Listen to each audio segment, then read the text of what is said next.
Hey everybody, welcome to Jam Physics. I'm TJ Dubé, and this is a high quality piece of footwear.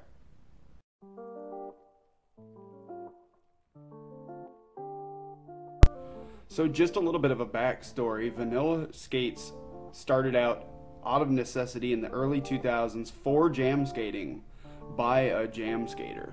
The original concept was to make a boot that was very similar to the offerings that were given by other competitors in the market that were somewhat economically unattainable by a lot of the skaters within the jam skating community.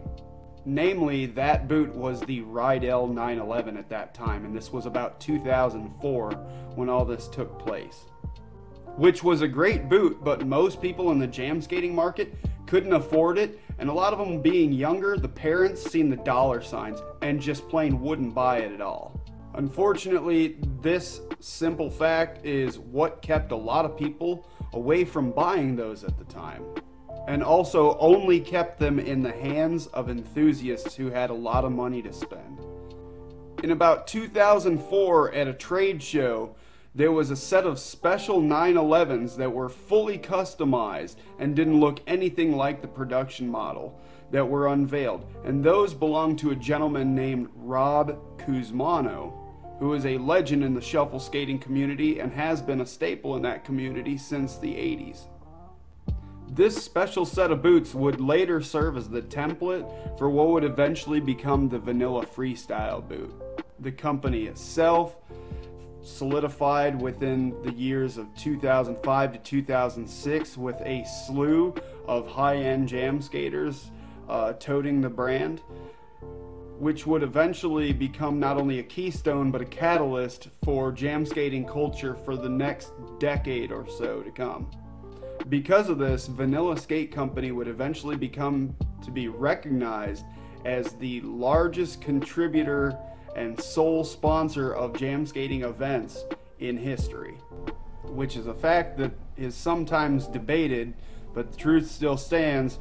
They throw their own events like Summer Jam, Battle of the Belt, and many others just like it. And also disputed by many is the fact that this is a quality company that actually manufactures products that was a grassroots startup, just a kid with a dream, and there's nothing wrong with that. Everybody loves a story of the underdog or the kid making it out of somewhere like Slumdog Millionaire or something, and this was actually the case of that, which is why I'm absolutely proud to review this video.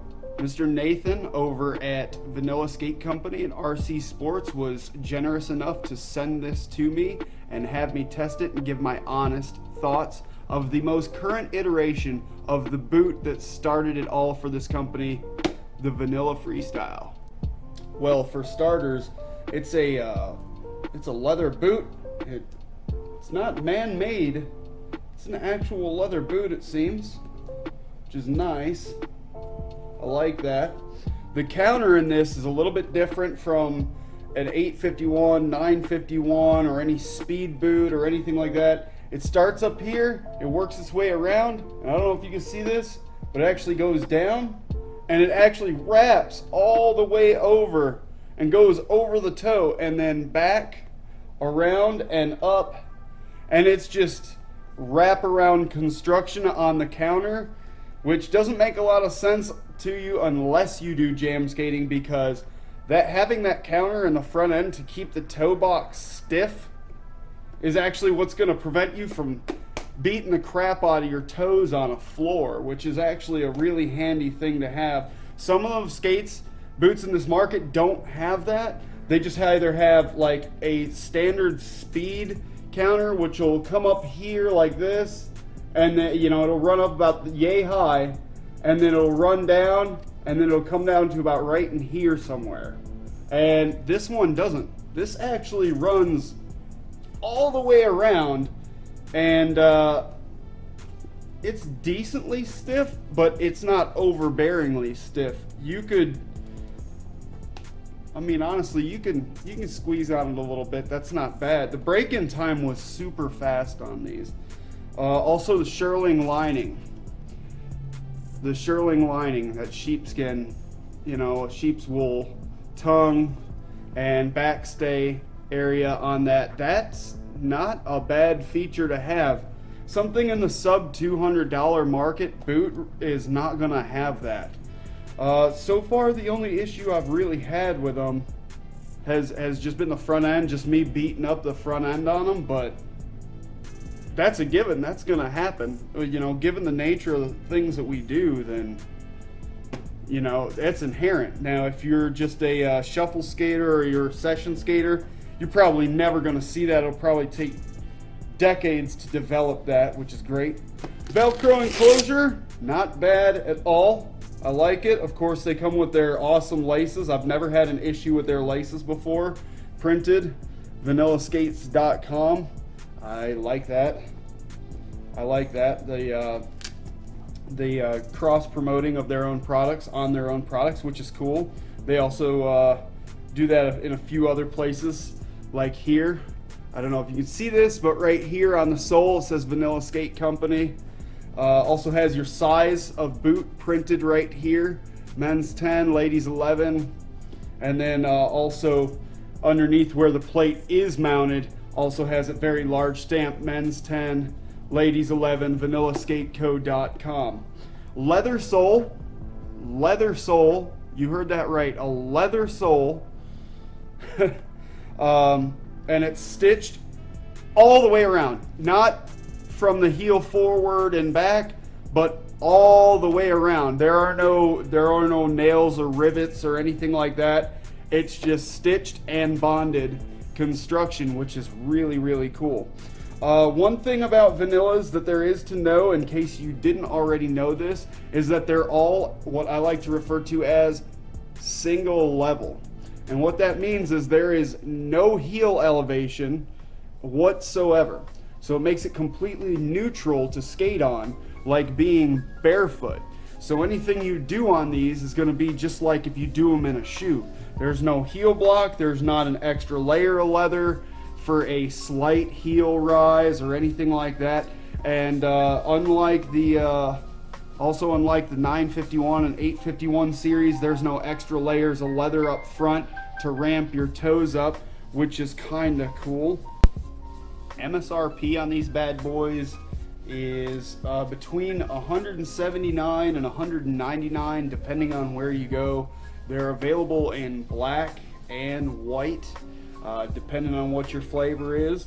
And yeah, they're really impressive. For 200 bucks, the sub $200 range, they pack a lot of really good features, especially like the toe caps, how wide the toe cap is, that toe protection cap, or how wide that backstay is for the heel. That's actually really nice. If you do a lot of hexing, then you're gonna wind up contacting that a lot, and that's gonna wear down a lot. But with this wider one, that's gonna cut down on your abrasion. And with this wider toe cap, that's also gonna cut down on your abrasion. Of course, test kit on this is gonna be a 700 OG Pro line that I have, that I T-nut mounted to it on a size 10. So it's actually punched forward about 3/8 to half an inch from the back, which is great. A set of Bones Reds 7mm, and also a set of these Cypher 96A wheels. Go out and get you a set. These things are pretty darn nice. I like them a lot. And this boot has about 300 or 400 hours on it so far. I want to say about 400 hours on this boot so far, and this is all the damage I could incur, and some of that is actually working you know, up to and sometimes over 40 hours a week at the rink on these things, in addition to going out on the adult nights and pounding the crap out of them in ciphers and battles. And the leather quality has been seriously upgraded, because a lot of the times when you would scuff these, it would peel off. But now when you scuff them, all it does is it turns it shiny in one spot, which is actually a huge, huge plus on the leather quality. So yeah, I mean, on the scale of try it or buy it, especially if you're running those Vanilla Juniors. Dude, get one of these boots instead. save the extra money and just buy the Freestyle Pro as a whole setup, or buy the boot and upgrade that plate and everything else, because this is a seriously immense upgrade to the juniors. The juniors can't even hold a candle to this. Oh, and it is lighter because it doesn't have that big, thick rubber rubber outsole on it. You know, this is leather. It's considerably lighter per size. Go out and get you a set. These things are great. Thank you again, Vanilla, for letting me test the products. This is TJ from Jam Physics. Happy skating.